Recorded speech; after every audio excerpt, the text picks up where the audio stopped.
নমস্কার বন্ধুরা, আপনারা যদি পশ্চিমবঙ্গের মুখ্যমন্ত্রীর রাজনৈতিক কোনো ভাষণ শোনেন তাহলে অতি অবশ্যই একবার না একবার শুনতে পাবেন কেন্দ্রীয় বঞ্চনার কথা। মুখ্যমন্ত্রীর অভিযোগ থাকে কেন্দ্র নাকি সময় মতো পশ্চিমবঙ্গকে টাকা পয়সা দেয় না। এই তো গেল রাজনৈতিক হিসাব, বাস্তব কিন্তু ঠিক উল্টো কথাই বলে। বঞ্চনা তো দূরে থাক, পশ্চিমবঙ্গের জন্য বিরাট বিনিয়োগের সবুজ সংকেত দিল কেন্দ্রীয় মন্ত্রিসভা। এবার কেন্দ্রীয় সরকার সিদ্ধান্ত নিয়েছে বাংলায় তৈরি হবে উচ্চগতি সম্পন্ন রাস্তা 231 কিলোমিটার। এর জন্য 10,247 কোটি টাকা তারা বরাদ্দ করেছে কেন্দ্রীয় সরকারের তহবিল থেকে। পশ্চিমবঙ্গের খড়গপুর থেকে মোরগ্রাম পর্যন্ত এই রাস্তাটি তৈরি হবে। মোট 4টি লেন থাকবে এই রাস্তাটির মধ্যে এবং এই সিদ্ধান্ত নেওয়া হয়েছে প্রধানমন্ত্রী নরেন্দ্র মোদীর উপস্থিতিতে একটি মিটিংয়ে। 4 লেনের ঝাঁ চকচকে রাস্তা তৈরি হলে শিল্পপতিদের বিনিয়োগের ক্ষেত্রে রাস্তা সুগম হবে, আর উচ্চগতি সম্পন্ন এই রাস্তা যোগাযোগের ক্ষেত্রে বিশেষ ভূমিকা পালন করবে। বিশেষজ্ঞরা মনে করছেন এই রাস্তাটি তৈরি হলে পশ্চিমবঙ্গের সাথে উড়িষ্যা এবং অন্ধ্রপ্রদেশের যোগাযোগ ব্যবস্থা আরও নিবিড় হবে এবং ব্যবসায়িক সম্পর্ক আরও দৃঢ় হবে।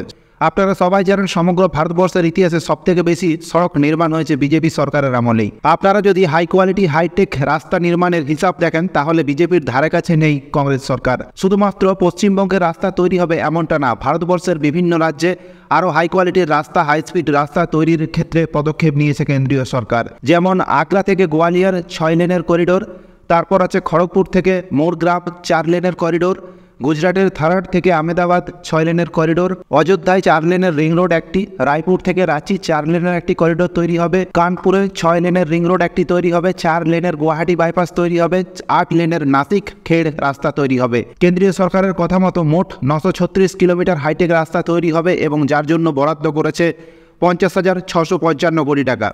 আপনারা বিগত কয়েক বছর ধরে অতি অবশ্যই দেখেছেন নরেন্দ্র মোদী সরকার ভারতবর্ষের ইনফ্রাস্ট্রাকচার ডেভেলপমেন্টে বিশেষভাবে নজর দিয়েছে, যার ফলস্বরূপ বিভিন্ন ক্ষেত্রে উন্নতি ঘটেছে।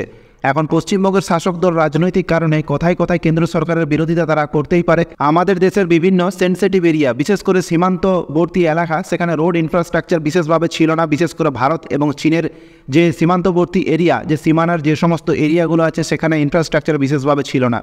নরেন্দ্র মোদী সরকার সেই সীমানাগুলোকে বিশেষভাবে বিশেষ রোডের সাহায্যে যুক্ত করেছে এবং বর্তমানে খুবই যোগাযোগ ব্যবস্থা ভালো, বিশেষ করে চায়না বর্ডারের কাছাকাছি। এবং এর সাথে উত্তর পূর্ব ভারতের বিভিন্ন রাজ্য বিভিন্ন সড়ক নির্মাণের ফলে তারা বিশেষভাবে উন্নতি লাভ করতে পেরেছে।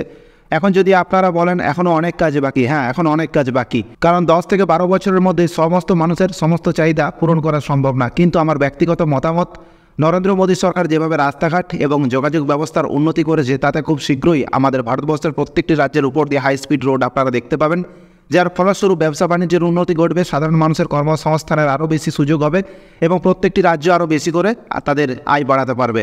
তো বন্ধুরা, এই ছিল আজকের একটা ছোট্ট ভিডিও। আশা করছি ভিডিওটি আপনাদের ভালো লেগেছে। তাহলে অতি অবশ্যই ভিডিওটিকে লাইক করবেন, চ্যানেলে নতুন হয়ে থাকলে অতি অবশ্যই চ্যানেলটিকে সাবস্ক্রাইব করবেন। ভিডিওটি দেখার জন্য অসংখ্য ধন্যবাদ।